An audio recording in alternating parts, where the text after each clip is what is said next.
Hey everyone, hope you're doing great. Welcome back to my channel. In today's video, we'll dive into what if Deku had to survive without his quirk. Smash that subscribe button, and be sure to peek at the description below. Let's begin. The salt spray hit Izuku Midoriya's face, stinging his eyes, but he didn't blink. He gripped the railing of the transport ferry, his knuckles turning white, not from fear, but from the vibrating anticipation that hummed beneath his skin. Ahead of them, rising out of the Pacific like the spine of a submerged god, was the island, Titan's Garden. It was less an island and more a biological anomaly. Massive trees, redwoods that had been twisted by some centuries-old mutation quirk, pierced the cloud layer. Vines the thickness of suspension bridges looped between jagged cliffs. It looked prehistoric, a place where time had decided to stop moving forward and instead spiraled wildly out of control. Close your mouth, Deku. You're going to swallow a bug, a rough voice barked from his left. Izuku jumped, snapping out of his analysis mode. Katsuki Bakugo was leaning against the bulkhead, arms crossed, his hero costume replaced by the standard issue UA survival fatigues they were all wearing. The wind whipped Bakugo's spiky hair back, but his scowl remained immovable. Kaken! I was just looking at the topography, Izuku stammered, tapping the side of his head. Based on the vegetation density and the cloud cover, the humidity is going to be intense. And look at those cliffs. If the exercise involves verticality, the wind shear coming off the ocean is going to make flight-based quirks difficult to control. Bakugo stared at him for a beat, then scoffed, turning his gaze toward the approaching green hell. It doesn't matter what the wind does. I'll blast through it. Just try not to break your legs 5 minutes in and ruin the curve for the rest of us. I have better control now, Kaken, Izuku said, his voice quiet but firm. He clenched his fist, feeling the familiar, comforting warmth of one for all pulled deep within his chest. It was a sun waiting to rise. I can handle this. We'll see, Bakugo muttered, though there was less venom in it than there would have been a year ago. Listen up. The command cut through the chatter of Class 1A. Eraserhead, Shota Aizawa, stepped out from the ferry's cabin. He looked even more exhausted than usual, his eyes bloodshot, his capture weapon hanging loosely around his neck. He held a small remote in his hand. We dock in 10 minutes, Aizawa said, his voice flat but carrying over the roar of the engines. As briefed, this is the Catastrophe Endurance Exam. Titan's Garden is a privately owned training ground usually reserved for top 100 heroes practicing prolonged disaster scenarios. It is not a playground. The flora here is semi-sentient and aggressive. The terrain is unstable. The wildlife has been affected by quirk spillover radiation from the pre-war era. The class gulped in unison. Minato was already shaking, clinging to Kaminari's leg. However, Aizawa continued, his eyes narrowing, the environment isn't your biggest obstacle this week. He pressed a button on the remote. A heavy metallic clank echoed across the deck. From the floor panels, several large metal crates rose up on hydraulics. Line up. You will deposit all support items into these crates. Now. Ha! Hatsume's scream of despair might have been audible from the mainland, but luckily she wasn't here. Tenya Ida, however, raised his hand immediately, chopping the air. Sensei. Is this wise? Many of our quirks require regulation mechanisms to function safely. Aoyama's belt, for instance, or Midoriya's bracing gloves. Villains don't wait for you to put on your gloves, Ida, Aizawa said coldly. Disasters don't pause so you can calibrate your gear. If your costume is destroyed, if your tech fails, what are you? Just a liability? This week, you strip it back to basics. Raw quirk control. Physical stamina. Tactical intelligence. If you rely on a gadget to be a hero, you aren't ready to be a pro. He looked directly at Izuku. Midoriya. That means the iron saws and the Air Force gloves. In the box. Izuku swallowed hard. His fighting style, shoot style, relied heavily on the support items to mitigate the recoil of One for All. Without them, he'd have to be surgical with his percentage output. One slip-up meant broken bones. Yes, Sensei, Izuku said. He walked to the crate. He unstrapped the heavy iron boots, feeling strange as his feet settled into standard combat boots. He peeled off the compression gloves. He felt lighter, but also exposed. Naked, as the class deposited their gear, Bakugo's gauntlets, Uraraka's wrist pads, Kaminari's pointer shooter, the atmosphere shifted. The playfulness was gone. They were stepping into the lion's den with their claws clipped. The ferry slammed into the dock with a groan of metal. The ramp lowered. You have 1 week, Aizawa said, turning his back to them. The objective is simple. Reach the extraction point at the summit of Mount Athis in the center of the island. I will be monitoring from the observation post. If you are in mortal danger, fire a flare. But if you fire a flare, you fail. Aizawa's grin was terrifying. Plus ultra. Hour 4, the green labyrinth. The humidity hit them like a physical blow the moment they stepped off the dock. The air smelled of wet earth, rotting fruit, and ozone. The canopy was so dense that the afternoon sun was reduced to shattered beams of light that pierced the gloom like spotlights. Class 1A had naturally split into squads to cover ground, though they were all moving in the same general direction. Izuku found himself tracking through a ravine filled with ferns the size of minivans, flanked by Uraraka, Ida, and Todoroki. It's quiet, Todoroki murmured, his left hand trailing mist to keep the heatstroke at bay. Too quiet. Aizawa-sensei said the plants were aggressive, Uraraka whispered, floating over a particularly large root system to conserve energy. But I haven't seen anything move. That's because we're being herded, Izuku said, stopping to crouch by a muddy track. Herded? Ida adjusted his glasses, which were already fogging up. Explain, Midoriya-kun. Izuku pointed at the ground. The vegetation here isn't just growing, it's reacting. Look at the vines on the canyon walls. They're retracted. Retracting usually implies a defensive mechanism, or fear. Something bigger than us moved through here recently. And the path of least resistance. It's leading us straight into the central valley. You're muttering again, Deku, Uraraka teased gently, landing beside him. Izuku blushed, scratching his cheek. Sorry. It's just, without my gear, I feel like I have to double-check everything. I can't just kick my way out of a problem if I miscalculate. You're doing fine, Todoroki said. Your analysis is a weapon too. Never forget that. Suddenly, the ground beneath them trembled. Formation! Ida shouted. From the tree line above, a creature that looked like a cross between a gorilla and a praying mantis, a biological nightmare of chitin and fur, dropped down. It stood 10 feet tall, screeching a sound that vibrated in their teeth. Target identified. Ida yelled. Recipro burst is risky on this uneven terrain. Todoroki-kun, restrain it. Right. Todoroki stomped his right foot. I surged forward, jagged glaciers tearing through the mud. The beast was fast. It leaped, digging claws into the cliff face, avoiding the ice. It launched itself straight at Uraraka. Smash! Izuku was in the air before he consciously made the decision. Green lightning crackled around his body. Full cowling, 8%. It was a low output, safe enough to use without his braces. He didn't aim to hit the creature directly. Without his iron saws, a direct kick against that armored carapace might fracture his shin. Instead, he twisted in the air, grabbing a thick hanging vine. He used his momentum to swing, turning himself into a pendulum. He swung past the beast, grabbing its tail, and used the creature's own forward momentum against it. With a shout, he yanked the tail downward while simultaneously kicking off the cliff wall. New Hampshire smash. Improvised variant. The beast's trajectory fouled. It slammed face first into the mud. Now Uraraka-san! Izuku yelled. Uraraka sprinted forward, slapping the beast's flank. Release! The massive creature floated helplessly into the air, thrashing against zero gravity. Bakugo isn't here to blast it, Uraraka shouted. Todoroki didn't need telling. A massive pillar of ice rose up, encasing the floating monster in a prison of frost, leaving only its head exposed so it could breathe. The 4 students panted, adrenaline spiking. Izuku landed softly, checking his ankles. No pain. He let out a breath he didn't know he was holding. I can do this. I don't need the gauntlets. I just need to be smarter with the physics. Excellent coordination. Ida praised, chopping his hand.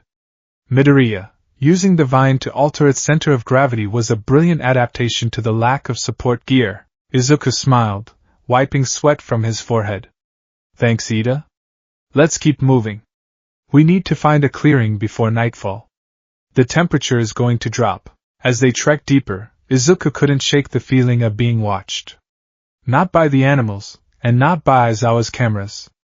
It was a prickling sensation at the base of his skull. The danger sense within One for All was dormant.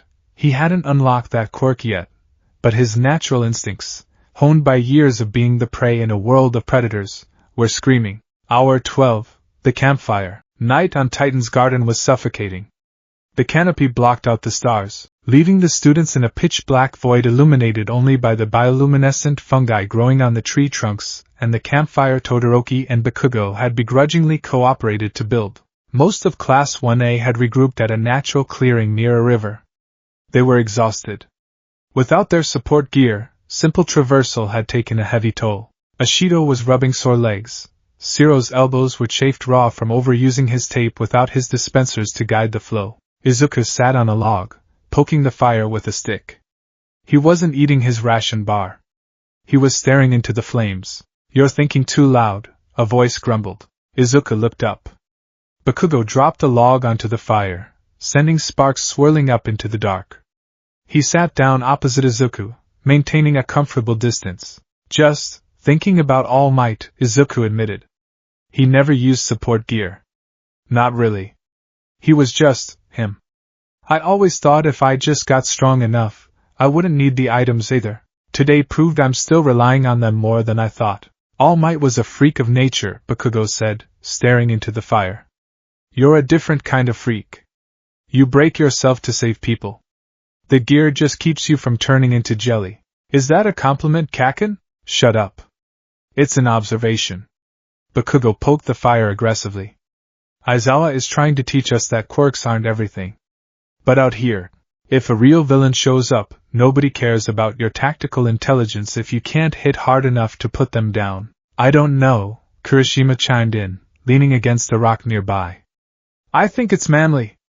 Fighting with just your guts. But man, I miss my unbreakable sleeves. These thorns are sharp." "Everyone is tired," Yayorozu noted, looking around the camp. She looked pale. Creating shelter tents for everyone had drained her lipids significantly. "We should set a watch rotation." "I'll take first watch," Shoji offered, his multiple ears flared out. "I can hear better than anyone." "I'll join him," Jiro said, twirling one of her jacks. "My range is reduced without my amps, but I can still pick up vibrations through the ground." Izuku nodded. "I'll take the second shift with Kaken." "Don't volunteer me, nerd. You were going to stay awake anyway." Bakugo tched, but didn't argue. The camp settled into a hush. The sounds of the jungle, the chirping of insects, the distant roar of a waterfalls, became a white noise machine. Izuku lay back on the grass, staring up at the slivers of black sky between the leaves. He closed his eyes, visualizing the core of One for All. The swirling galaxy of power. The vestiges. It was all there. Secure. "I am here," he thought to himself. "We are all here." Then, the world turned white. Hour 14, the event. It didn't start with a sound. It started with pressure. Izuku woke up gasping, his ears popping. The air pressure in the clearing had dropped instantly, like the oxygen had been sucked out of the world. Then came the explosion. A massive concussive blast rocked the earth, originating from the north, near the observation post where Aizawa was. The ground heaved like liquid. Trees that had stood for centuries snapped like toothpicks. "Ambush!" Bakugo screamed, already on his feet, explosions popping in his palms. "Everyone up!" Ida bellowed. The students scrambled from their tents, disoriented and terrified. Before anyone could process the situation, a second sound tore through the air. It was a high-pitched, digital shriek, amplified to a deafening volume. It sounded like a radio feedback loop from hell. The sky above the island lit up.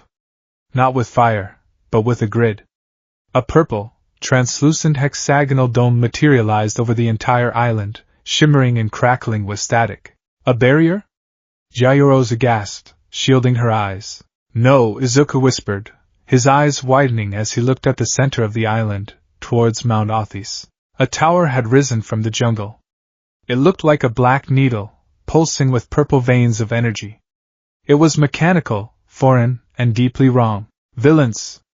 Jiro screamed, clutching her head. I can hear them. There's too many footsteps. They're surrounding us. From the dark tree line they emerged. They weren't the ragtag thugs from the USJ. These were professionals.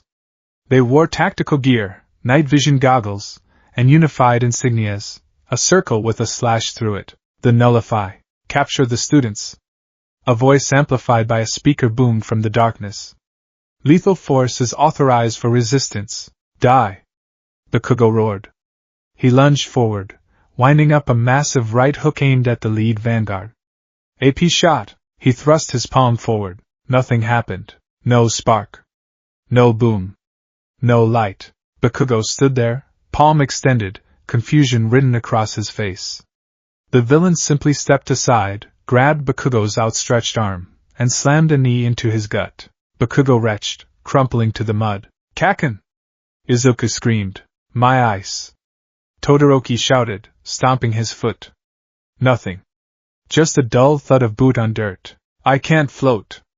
Uraraka cried, panic rising in her voice as she touched herself, and remained gravity-bound. The realization hit Izuku like a freight train. That tower. The dome. It wasn't a barrier to keep them in. It was a suppression field.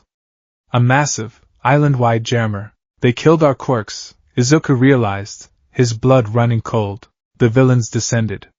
Without their powers, Class 1A was just a group of athletic teenagers fighting armed mercenaries. Defensive circle.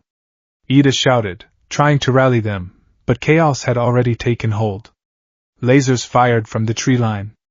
Shoji took a blast to the shoulder, roaring in pain. Midoriya! Izuku turned. A villain with a sword, a physical weapon, not a quirk, was rushing Uraraka. She was backing away, tripping over a root. No! Izuku didn't think. He didn't analyze. He reached for the power. He reached for the stockpiled energy of 8 generations of heroes. He screamed, trying to force one for all to answer him. Smash! Please, just one smash. He felt a ghost. A flicker. For a microsecond, the stockpile surged. The jammer field wasn't absolute, it was a frequency.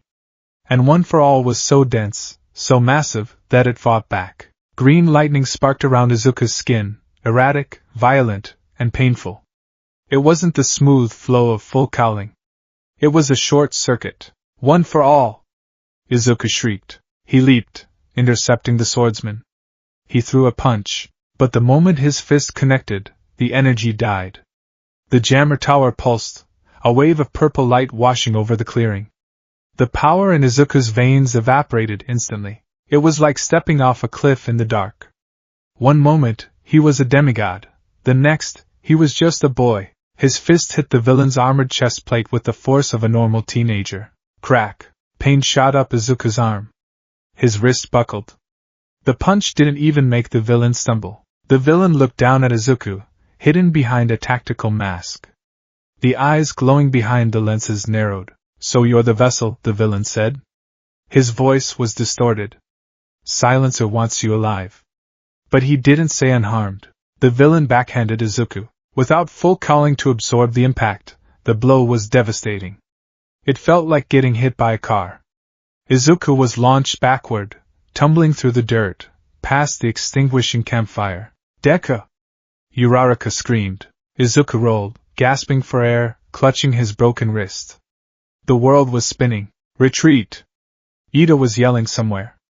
Everyone scatter! Into the jungle! We can't fight them. Don't let them escape. The villain commander ordered. A wall of fire, from a flamethrower, not a quirk, erupted between Izuku and his friends. The heat was blistering. Midoriya! It was Todoroki's voice, desperate. Izuku tried to stand, but his legs wouldn't cooperate. He was on the edge of the ravine they had climbed earlier.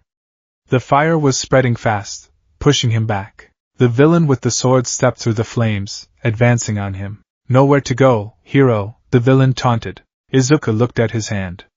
It was trembling. He tried to summon the whip. Nothing. He tried to float. Nothing. He tried to summon just 1% of strength. It was silent inside him. The vestiges were gone. All Might's ghost was gone. He was alone. Duck! A rock the size of a baseball sailed out of the darkness, striking the villain in the helmet. It wasn't much, but it made him flinch. It was Kota, throwing stones from the bushes, tears streaming down his face. "Run, Midoriya!" Kota shouted, the loudest Izuku had ever heard him speak. Izuku scrambled backward, his boots sliding on the wet mud of the cliff edge.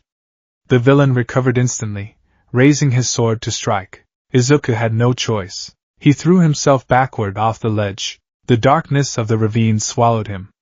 He fell, crashing through the canopy below. Branches whipped at his face, tearing his skin. He hit a thick limb, gasped as the air left his lungs, tumbled, hit another, and then slammed into the muddy slope of the ravine floor. He rolled for what felt like an eternity, mud filling his mouth and nose, until he came to a stop against the roots of a massive redwood. Silence returned. Hour 15. The Hollow Man. Pain. That was the first thing. It wasn't the sharp, clean break of using 100% of one for all. This was a dull, throbbing, all-encompassing ache. Izuku opened his eyes. It was pitch black, save for the faint purple glow of the Jammer Dome far above the trees. Rain had started to fall, cold and relentless. He tried to move his right arm and hissed through his teeth. His wrist was definitely sprained, maybe fractured. His ribs felt like they'd been kicked by a mule. "OFA," he rasped, his voice sounding wet. "One for all." "Full cowl." He squeezed his eyes shut, trying to find the switch. He searched for the egg in the microwave. He searched for the feeling of air expanding in his lungs. Nothing. It wasn't just that the power was blocked. It felt like the limb had been amputated. The connection was severed. "No," he whispered. Panic, cold and sharp, began to rise in his chest. "No, no, no." He scrambled to a sitting position, ignoring the pain. He checked his legs. They worked. He checked his belt. He had one pouch left. A small first aid kit. No radio. No food. He was alone at the bottom of a ravine on an island controlled by villains who had neutralized the most powerful class of heroes in Japan. Think, Izuku. Think. The panic threatened to overwhelm him.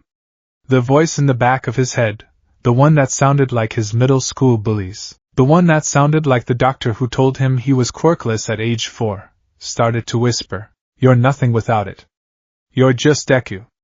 You're going to die here." He hyperventilated, clutching his chest. Tears mixed with the rain on his face. He curled into a ball, shaking. "Without the quirk, I'm just..." Crack! A twig snapped nearby. Izuku froze. The tears stopped instantly. The panic was shoved into a box and slammed shut. He wasn't a hero right now. He was prey. He pressed himself into the mud, slithering into the hollow space between the massive tree roots. He slowed his breathing, a technique Aizawa had taught them. In for 4. Hold for 4. Out for 4. A beam of light cut through the rain. A flashlight. "I saw him fall here," a voice grumbled. "Little green brat. Probably broke his neck." "Check the body," another voice said. "Silencer wants confirmation. If he's dead, we take the corpse. The DNA is what matters." 2 sets of heavy boots squelched in the mud. They were close. 10 meters. Izuku's heart hammered against his ribs like a trapped bird. He peeked through a gap in the roots. 2 villains. One held an assault rifle, the other had the flashlight. They were scanning the base of the cliff. Izuku looked down at his hands. His useless, scarred, quirkless hands. He couldn't fight them. If he tried to punch them, he would die. If he tried to run, they would shoot him. He looked around. Mud. Roots. A loose, jagged rock the size of a cantaloupe. His eyes darted. Enemy A rifle. Vision narrowed by flashlight beam. Distracted by footing. Enemy B flashlight. Scanning high, not low. Terrain, slippery. 15-degree incline. The analysis started. It wasn't the rapid-fire mumbling of a fanda. It was the cold, hard calculation of a survivor. The quirkless Deku who had spent 14 years analyzing heroes because he couldn't be one. He knew every weakness, every stance, every mistake. He didn't need power to see that the rifleman was leaning too far back on his heels to compensate for the slope. Izuku silently picked up the rock. He waited. The flashlight beam swept over his hiding spot. Izuku held his breath. The light moved on. Nothing here, the flashlight guy said. Maybe he bounced further down. Let's check the river, the rifleman said, turning. As he turned, his boots slipped slightly on a wet root. Now, Izuku didn't scream. He didn't announce his presence with a smash. He lunged from the roots like a trapdoor spider. He didn't aim for the head, too small a target. He swung the rock with both hands into the back of the rifleman's knee. Crunch! The villain howled, his leg buckling. He fell backward. Izuku didn't stop. He scrambled over the fallen man, using him as a stepping stone. The second villain swung the flashlight wildly. What the? Izuku grabbed a handful of wet mud and flung it directly into the second villain's face. My eyes! Izuku hit the ground, rolling. He didn't try to finish the fight. He knew his limits. He scrambled up the muddy embankment on all fours, clawing at roots, slipping, sliding, desperate. Shoot him! The blinded villain screamed. Bam! Bam! Bam! Gunfire erupted. Bullets tore chunks out of the tree bark inches from Izuku's head. Splinters sprayed his cheek. He didn't look back. He crested the ridge and dove into the dense ferns on the other side. He ran. He ran until his lungs burned, until his legs felt like lead, until the sounds of the villains were swallowed by the storm. He collapsed inside a hollowed-out log, shivering uncontrollably. He looked at his hands. They were covered in mud and blood, some his, some from the villain. He was alive. He reached into his pocket and pulled out the only thing that had survived the fall besides the first aid kit. A small, water-damaged notebook. Hero Analysis for the Future, number 13. Aizawa had returned it to him before the trip, saying he should review his notes on terrain. Izuku opened it with trembling fingers. The ink was running, but the pages were legible. He stared at a drawing of All Might. Then he turned the page to a drawing of himself. The costume he had designed. The smile he had practiced. He closed the book. The smile was gone. The Izuku Midoriya who relied on one for all had fallen into that ravine. The boy sitting in the log was someone else. He touched his broken wrist. He needed a splint. He needed water. He needed to find his friends. I don't need a quirk, Izuku whispered to the dark, his voice shaking but gaining an edge of steel. I have a brain. I have legs. I have to survive. He peeked out of the log. The purple light of the jammer tower pulsed in the distance, a heartbeat of malice. I'm coming for you, he hissed. Izuku Midoriya disappeared into the shadows. The hunt had begun. The silence of the soul. The rain in Titan's garden did not fall. It assaulted. It came down in sheets so heavy they felt like physical weights pressing against the earth, drowning the world in a cacophony of white noise. Inside the hollowed-out carcass of the fallen redwood, the sound was a dull, rhythmic drumming against the rotting wood, vibrating through Izuku Midoriya's spine. He lay curled in a fetal position, shivering violently. It wasn't just the cold. It wasn't just the shock of the fall, or the mud caked into his hair and eyes. It was the emptiness. For the last year, Izuku had lived with a sun burning in his chest. One for all was more than a quirk. It was a presence. It was the whispering of ghosts, the hum of power that buzzed in his fingertips, the reassuring warmth that told him I am here. It was a crowded room in his heart. Now, the room was empty. The lights were out. The door was welded shut. Izuku squeezed his eyes tight, his breathing ragged and shallow. He tried to reach for it again. He visualized the stockpile. He visualized the locking mechanism of the safe. He reached out with his mind, grasping for that familiar spark. Nothing. It felt like waking up and trying to move an arm that had been severed during the night. The neural pathways fired, the intent was there, but the limb simply wasn't. Come on, he whispered, his voice cracking. Please. Just a spark. Just 1%. He pushed harder, straining his mind until a headache bloomed behind his eyes. He tried to summon the black whip. He tried to feel the danger sense. Silence. Absolute, terrifying silence. The sensation was so jarring, so nauseating, that Izuku gagged, dry heaving into the mossy floor of the log. The physical recoil of his body rejecting the emptiness sent a spike of white-hot agony shooting up his right arm. Gah! He cried out, clamping his left hand over his mouth to stifle the scream. The pain grounded him, dragging him out of the metaphysical void and back into the brutal reality of his physical body. He rolled onto his back, gasping. He held his right arm up to the dim light filtering through the cracks in the wood. His wrist was swollen, puffing up angry and purple against his skin. It was the hand he had used to punch the armored villain. The punch that had failed. Broken, he muttered, the word tasting like copper. Or a severe fracture. Radius, maybe scaphoid.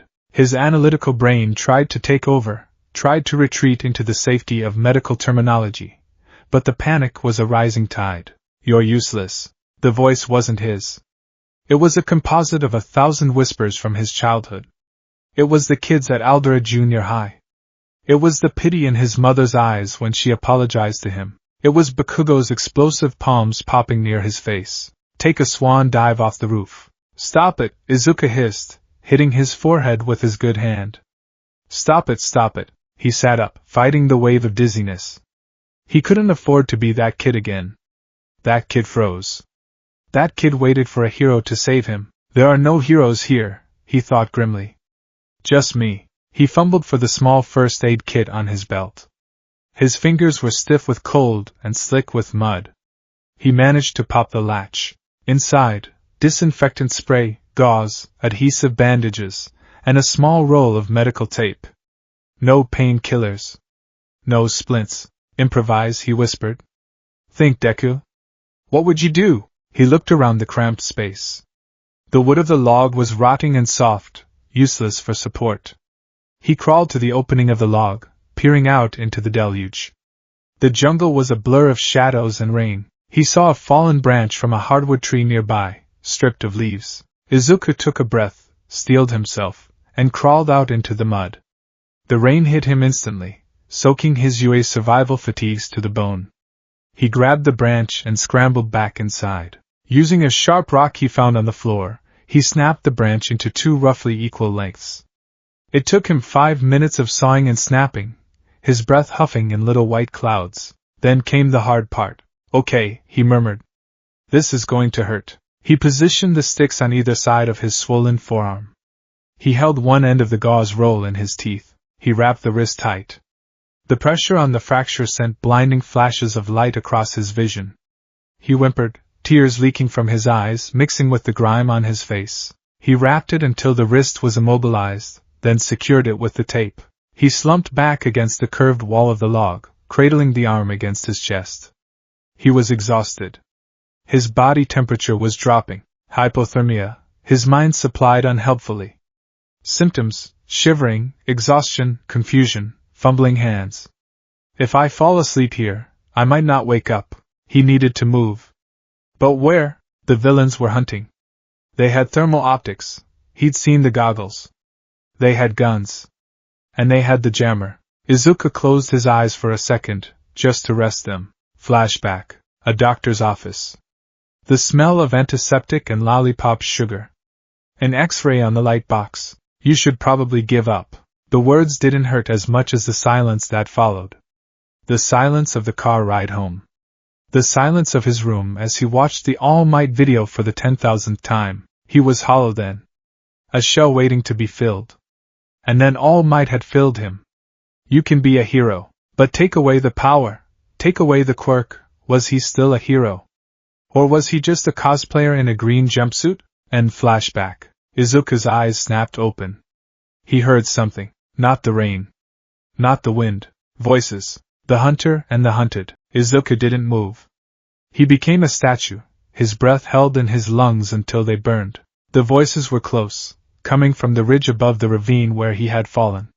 The acoustics of the canyon were carrying the sound down to him, distorted by the rain but audible. Sweep Sector 4 again. Silencer says the signal from the tracker is erratic. The tracker? Another voice asked. I thought the jammer killed their comms. Not their comms, you idiot. The biological signature. The boss has a guy. Sniffer or something. Says he can smell the fear on them. Izuka's blood ran cold. A tracking quirk. The jammer didn't erase quirks entirely. He knew that from his failed punch. It dampened emitters heavily, making activation impossible or dangerously weak. Transformation types were likely stuck in their base forms or unable to shift fully. But mutant types were physical. You couldn't jam a tail or an extra set of arms. You could weaken them, make them sluggish, but you couldn't turn them off. If there was a villain with a heightened sense of smell, a mutant quirk, they could still track. Find the vessel, the first voice said. Midoriya. Green hair. Short. Looks like a stiff breeze would knock him over. Order is to cripple, not kill. They need him for the extraction process. Extraction process. The words bounced around Izuku's skull. They wanted one for all. They knew. How did they know? Shigaraki? All for one? It didn't matter. They were hunting him. If he stayed with his classmates, he was a beacon drawing death to them. But if he was alone, he was easy pickings. He fell down here, the voice said, closer now. I see footprints. Izuku looked at the muddy entrance of his log. He had crawled out to get the stick. He had left a trail. Panic flared again, hot and sharp. He scrambled backward, deeper into the hollow log, until his back hit a blockage of rot and fungus. He was trapped. A beam of light sliced through the rain, sweeping over the ferns outside. It hit the log. Check the hole, the voice commanded. Izuku looked around desperately. Dirt. Rot. A few beetles scurrying away from the light. He couldn't fight. He had a broken wrist, bruised ribs, and no power. If he engaged two armed men in a confined space, he lost. 100% probability of capture. Think. The light crept closer. Izuku grabbed a handful of the dry, rotting wood pulp from the interior of the log, the stuff that hadn't been soaked by the rain yet. It was powdery, almost like sawdust. He packed it into his good hand. He waited. A face appeared at the opening of the log. Night vision goggles glowing green. Gotcha, little rab. Izuku didn't wait for the sentence to finish. He kicked out with both legs, driving his heels into the soft earth at the lip of the log, spraying mud upward. The villain flinched, instinctively raising a hand. Izuku launched himself forward, not away from the danger, but into it. It was counterintuitive. It was suicidal. He threw the handful of dry rot directly into the villain's face. Gah! My eyes! The villain stumbled back, clawing at his goggles. The dust had bypassed the lenses, getting into the ventilation slits, or maybe he had just panicked. Izuku rolled out of the log, hitting the mud. He didn't stand up. Standing made you a target. He stayed low, scrambling on three limbs like a lizard. He's here! Shoot him! The second villain, standing 10 feet away, raised a rifle. Izuku saw the barrel align. Time seemed to slow down. Not the time dilation of high-speed movement, but the hyperfocus of adrenaline. Barrel angle, downward. Terrain, slick mud. Cover minimal. There was a large fern to his right.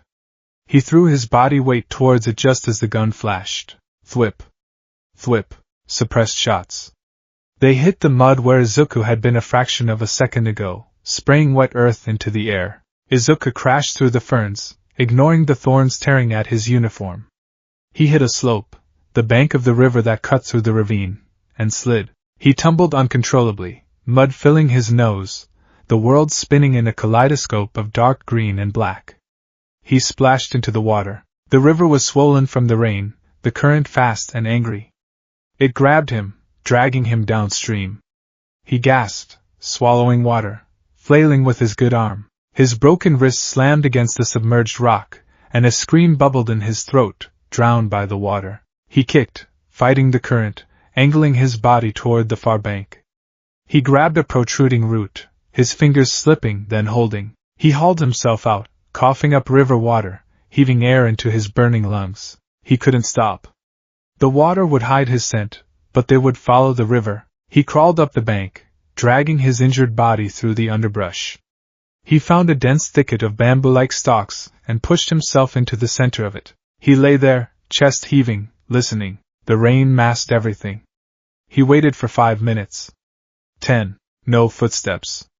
No voices. He had escaped. But as the adrenaline faded, the pain returned tenfold. His wrist was throbbing in sync with his heartbeat. His ribs ached every time he inhaled. He was cold, so cold his teeth were chattering uncontrollably. He looked down at himself. Mud-soaked. Bleeding. Shaking. This is... He chattered, hugging himself. This is bad. He needed a plan. He needed to stop reacting and start acting. He reached into his pocket and pulled out the notebook. It was wet, but it was waterproof paper, a gift from Hatsum. He fumbled for the pen in his breast pocket. His hand shook so bad he could barely hold it. He opened to a blank page. Status: Quirk, nullified jammer tower. Location: ravine, sector 4. Injuries: fractured wrist, ribs, hypothermia risk. Enemy: the nullify. Armed. Tech heavy. Tracking quirks. Objective: survive. He stared at the word. Survive. It wasn't enough. He crossed it out. Objective: adapt. The ghost of the jungle. 2 hours later, the rain slowed to a drizzle. The temperature dropped further. Izuku was moving. He had plastered mud over his exposed skin, his face, his arms, his neck. It was an old survival trick he'd read about. It masked his scent, camouflaged his skin tone against the night vision, and provided a thin layer of insulation against the bugs and the cold. He looked like a phantom. A creature of the swamp. He wasn't running anymore. He was stalking. He needed resources. He had no food, no water purification, and no weapon. He moved up the slope of the ravine, careful to step on rocks and roots to avoid leaving footprints. His breathing was controlled now. The panic had been shoved into a mental box labeled later. He crested a ridge and saw it, a small forward operating base. Just a couple of tents and a generator, set up in a small clearing about half a mile from the main jammer tower. There was one guard patrolling the perimeter. Izuku watched from the brush. He counted the guard's steps, left to right. Stops at the tree. Checks watch. Turns. Right to left. 15-second interval. The guard was big. Muscular. He carried a shock baton on his belt and a pistol in a holster. Izuku touched his broken wrist. He couldn't overpower this guy. If he tried a takedown, he'd bounce off him. I need a distraction. I need an advantage. Izuku looked around. The jungle was full of things that could hurt you. Aizawa had said the flora was semi-sentient and aggressive. He looked at a vine hanging near the guard's patrol path. It was a constrictor ivy. It reacted to heat and touch, wrapping around prey to strangle it. Currently it was dormant, retracted against the tree trunk because of the cold rain. Izuku picked up a stone. He waited for the guard to turn his back. He threw the stone. It didn't hit the guard. It hit the tree trunk, right next to the ivy. Thwack. The guard spun around, hand going to his pistol. Who's there? He stepped closer to the tree, flashlight sweeping. I heard you. Come out. He stepped within range of the ivy. The heat of the guard's body, combined with the vibration of the rock hitting the tree, woke the plant. It struck. A thick, green tendril whipped out, wrapping around the guard's neck and upper arm. Gark! The guard dropped his flashlight, clawing at the vine. The plant tightened, pulling him off balance. Izuku moved. He didn't run. He sprinted, low and silent. He reached the struggling guard. The man was too busy fighting the plant to notice the small, mud-covered boy until it was too late. Izuku didn't punch. He kicked the back of the guard's knee, the same weak point he'd exploited earlier. The guard buckled, dropping to one knee. Izuku grabbed the shock baton from the guard's belt. He jammed the business end of the baton into the gap in the guard's armor, right at the base of the neck. Zap! The guard convulsed, eyes rolling back, and slumped forward into the mud, unconscious. The ivy immediately began to tighten around the motionless body, preparing to digest. Sorry, Izuku whispered. He quickly cut the vine with the guard's own combat knife, freeing him. He wasn't a killer. He dragged the heavy man away from the tree and zip-tied his hands and feet with the restraints found on the guard's belt. He raided the unconscious man's pockets. Loot: 1x walkie-talkie, 1x combat knife, 2x ration bars, 1x canteen water, 1x flashlight. It was a treasure trove. Izuku took a bite of the ration bar. It tasted like dry sawdust and chocolate, but to his starving body it was ambrosia. He drank deeply from the canteen. He picked up the radio. He didn't speak. He put the earpiece in, turning the volume down to a whisper. Static. Then a voice. Unit 3 report? Did you find the boy? Izuku's heart skipped. It was the commander. Silencer, Unit 3 is unresponsive, another voice said. Wait, we have a visual on Unit 5. The patrol near the ravine. They found blood. The boy is hurt. Good, Silencer said. His voice was smooth, terrifyingly calm. Bleed him out.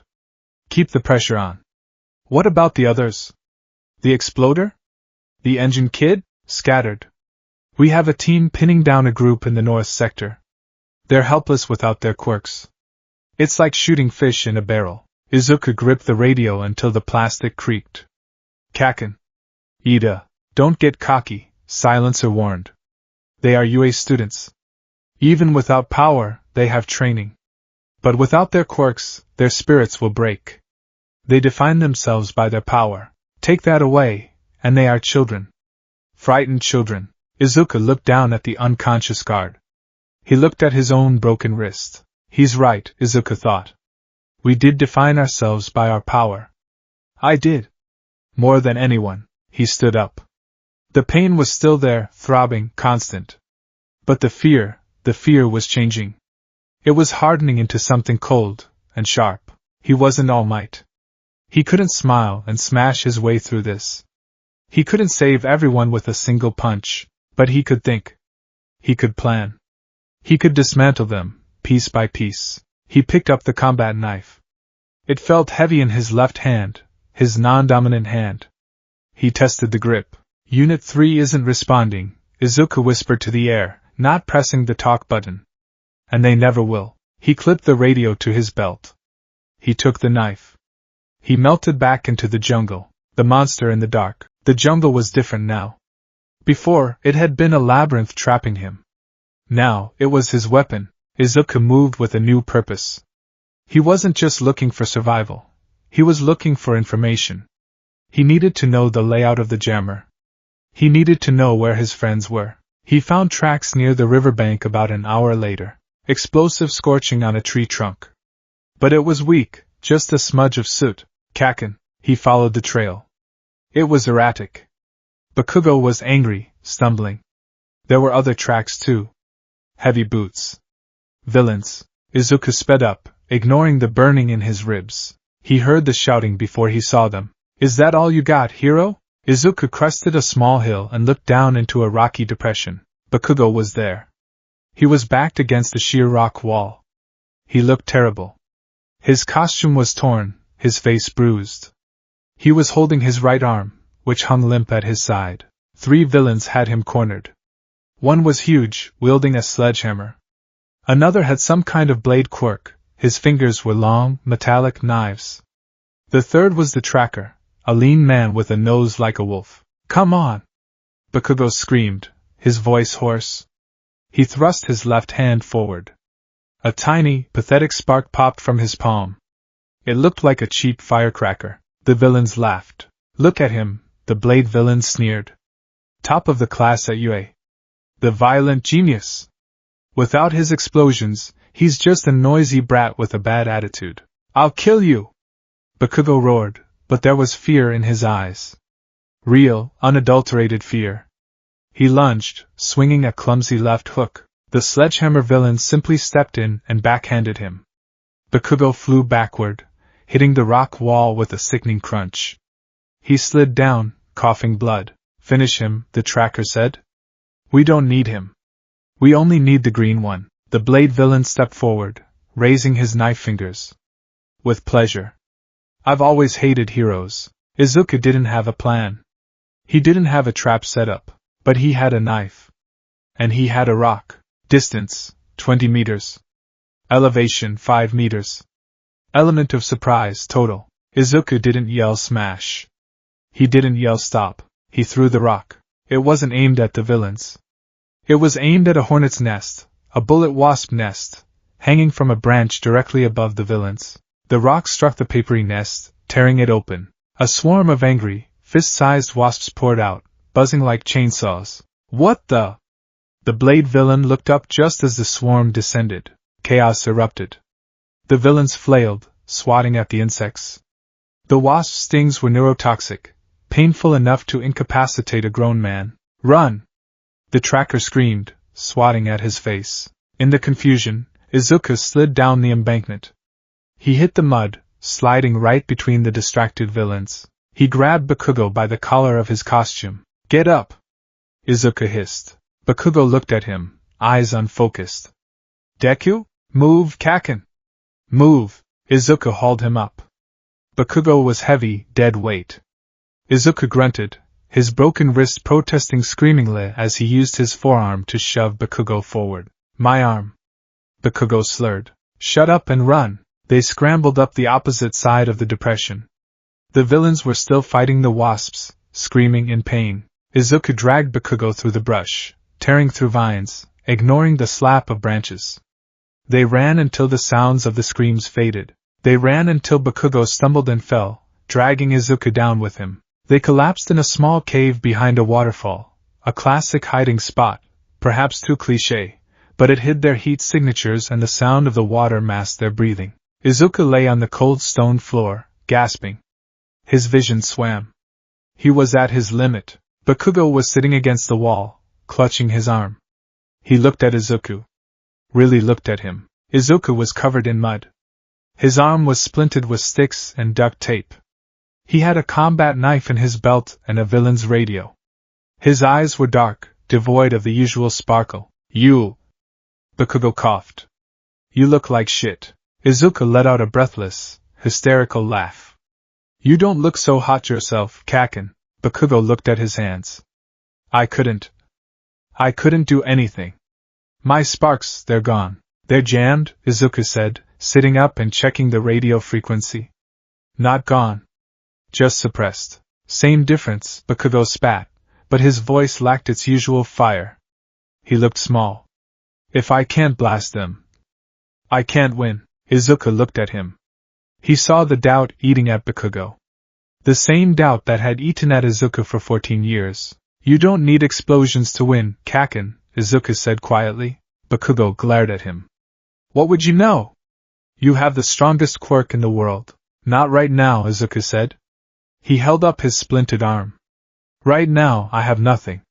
Just like before." He tapped the side of his head. "But we're alive. I took out a guard. We escaped 3 villains. And I didn't use a single % of one for all." Bakugo stared at him, processing this. Izuku pulled the notebook out of his pocket. He opened it to the page where he had crossed out survive and written adapt. "We're going to fight them, Kaken," Izuku said. His voice was steady now. The phantom limb was still there, the ache of missing power, but he had found something to fill the void. "How?" Bakugo asked. "We're outnumbered. Outgunned. Powerless." Izuku looked at the knife in his hand. The metal glinted in the dim light. "We stopped trying to be heroes," Izuku said. "And we start being hunters." He looked at Bakugo, his green eyes sharp and terrifyingly calculating. "I've spent my whole life watching people with quirks, analyzing them, finding their weak spots because I knew I could never beat them with power. I know how they stand. I know how they think. I know where they look and where they don't." Izuku stood up, wincing as his ribs flared. "They think we're helpless because they took our quirks. They think we're just scared kids." He offered his good hand to Bakugo. "Let's show them why they should have been afraid of the quirkless kid." Bakugo looked at the hand. He looked at Izuku's face. He didn't slap the hand away. He didn't yell. He reached out and gripped Izuku's hand. "Fine," Bakugo grunted, pulling himself up. "But I'm still the leader." Izuku smiled. It wasn't a hero's smile. It was a wolf's smile. "Sure, Kaken. Whatever you say." Outside, the rain continued to fall, washing away the footprints of the boys who had entered the cave, leaving no trace of the dangerous things that would eventually come out. The cave smelled of damp limestone and ozone, a scent that seemed to permeate the entire island since the jammer tower had activated. Outside, the rain had finally ceased, leaving behind a dripping, suffocating silence in the jungle. Inside, the only sound was the scratching of a pen on damp paper. Izuku Midoriya sat cross-legged near the cave entrance, angling his notebook toward the sliver of moonlight filtering through the vines. His right arm was strapped tight to his chest, immobile. His left hand, usually clumsy, moved with a frantic, jerky speed across the page. Entry: the nullify. Jamming radius: island-wide. Vertical limit unknown. Effectiveness variable. Observation 1.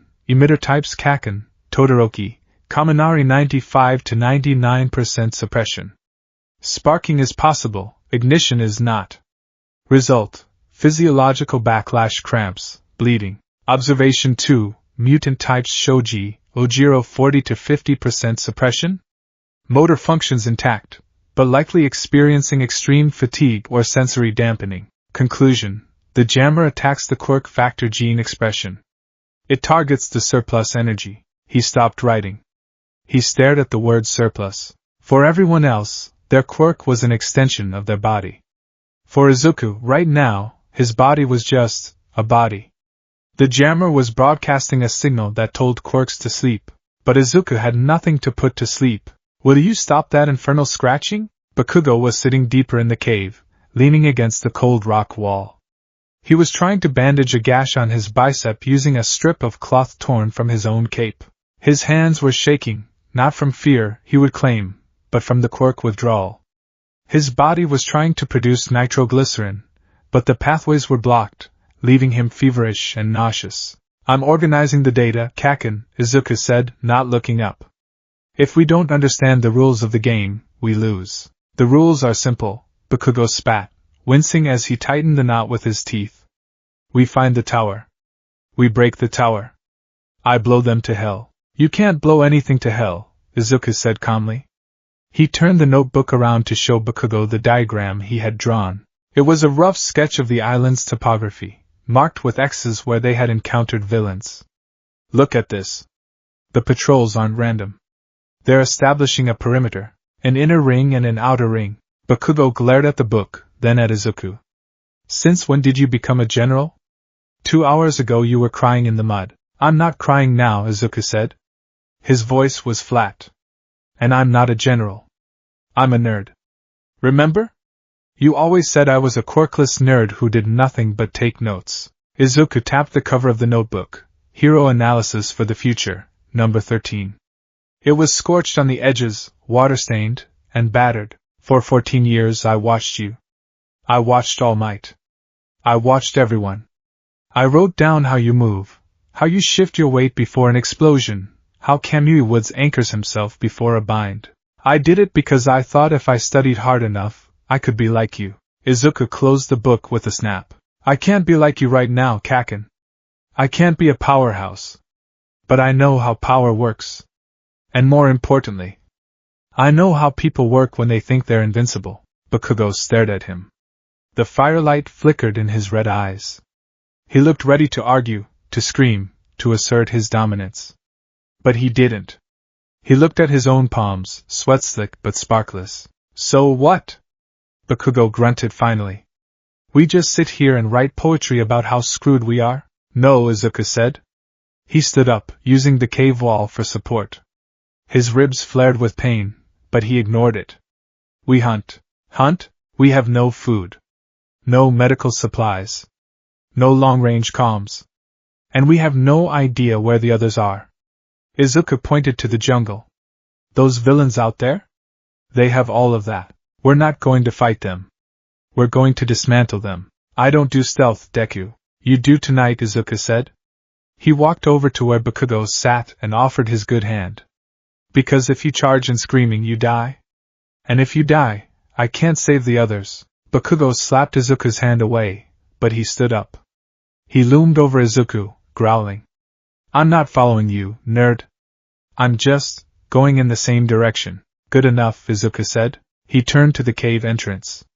The rain had stopped, but the canopy was still dripping. Lesson 1, Izuku whispered. They have thermal goggles. We need to lower our heat signatures. Mud. Bakugo looked at the mud puddle outside with disgust. You have got to be kidding me. The biology of the week. Moving through Titan's garden was an exercise in misery. The humidity had returned with a vengeance, turning the air into a thick soup that clung to their lungs. Izuku led the way, moving in a crouch. He had coated himself in a fresh layer of cold mud, and after a silent, furious argument, Bakugo had done the same. The explosive teen looked like a swamp monster, his spiky hair plastered down with grime. Step where I step, Izuku whispered, pointing to a patch of moss-covered rock. Avoid the leaf litter. It's dry underneath the top layer. It crunches. I know how to walk, Bakugo hissed. Crunch. Bakugo stepped on a dry branch hidden beneath a fern. The sound was like a gunshot in the quiet jungle. Izuku froze. He signaled for a halt, dropping flat to the ground. Bakugo mirrored him, albeit clumsily. They waited. 10 seconds. 20. A night bird screeched. Nothing else. Too loud, Izuku whispered, turning his head. You walk on your heels.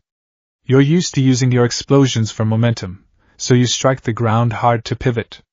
You have to roll your step, outside edge of the foot to the toe. Stop analyzing my walking. Bakugo whispered back violently. I have to. Without your quirk, you're heavy. You're muscular. You make noise. Izuku crawled forward. You're a tank trying to be a ninja. Stop fighting gravity. Work with it. Bakugo grumbled something that sounded like a threat of murder, but the next time he moved, he rolled his foot. It was silent. They moved deeper into Sector 4, the area Izuku had designated on his mental map. This was where the dense vegetation met the rocky foothills of the central volcano. Why are we going toward the tower? Bakugo asked. We should be retreating to the coast. The coast is a kill zone, Izuku replied softly. Open sand. No cover. They'll have snipers or drones watching the perimeter to prevent anyone from swimming for help. The jungle is the only place we have an advantage. Advantage? We're covered in mud and armed with sticks. Exactly. They rely on tech. Tech fails in high humidity and magnetic interference. The jammer is putting out massive EM waves. Their comms will be patchy. Their drones will be sluggish. We're biological. We don't glitch. Izuku paused by a cluster of iron bar vines. These were thick, fibrous plants that were nearly impossible to cut without a sharp blade. Hold this, Izuku ordered, handing Bakugo the end of a vine. What are we doing? Traps, Izuku said, pulling his combat knife, the one he'd stolen from the guard in the last chapter. We can't overpower them. So we have to make the environment do the work. For the next hour, Izuku worked with a feverish intensity. He used the knife to sharpen stakes from hardwood branches.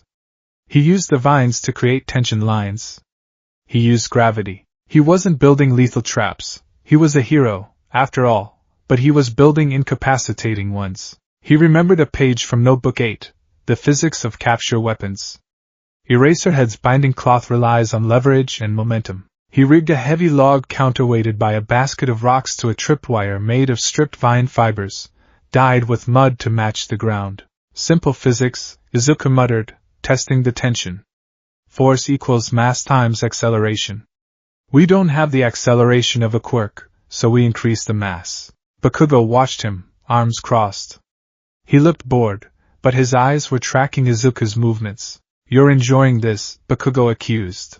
Izuku paused, wiping sweat from his brow with his mud-caked forearm. What? You're actually enjoying this. Running around in the dirt. Playing soldier. Izuku looked at the trap. He looked at his hands. They were steady. I'm not enjoying it, Kaken. I'm terrified. But... He took a breath. For the first time since I got One for All, I don't have to worry about breaking my bones from too much power. I don't have to worry about controlling the output. I just have to think. It feels familiar, Bakugo finished for him. Izuku nodded. Yeah. Familiar. TCH, whatever. Just tell me where to stand so I don't get hit by a flying log. The observation. They found their target 20 minutes later. It was a supply depot. Not a main base, but a refueling station for the patrol units. It was set up in a natural clearing surrounded by cliffs on 3 sides, defensible, but with a fatal flaw, the cliffs overlooked the camp. Izuku and Bakugo lay on their stomachs on the ridge, peering down through the ferns. There were 3 villains. Target assessment, Izuku whispered, pulling out Notebook 13. The moonlight was bright enough here to write. Target A, the heavy. Tall, broad shoulders. Carrying a heavy machine gun. He wasn't moving much. Target B, the scout. Slim, wearing a headset that seemed more advanced than the others. He was pacing. Target C, the mutant.